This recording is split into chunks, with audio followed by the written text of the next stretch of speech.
पवनपुत्राय नमः। श्री श्री सीताराम जी भगवानभ्यो नमः। श्री रामचरितमानस बालकांड श्री राम जन्मस्तुति प्रारंभो। भये प्रगट कृपाला दीन दयाला कौसल्या हितकारी हरषित महतारी मणि मनहारी अद्भुत रूप विचारी लोचन अभिरामा तन घन श्यामा निज आयुध भुज चारी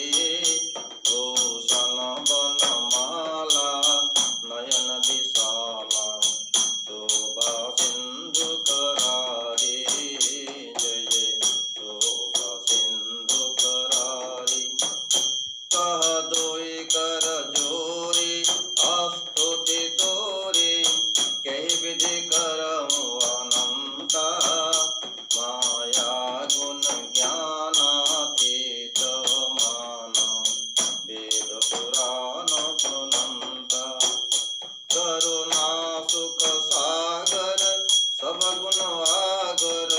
जेहि गवहि सुति संता सो मम हित लागी जन अनुरागी भयो प्रगट श्रीकांता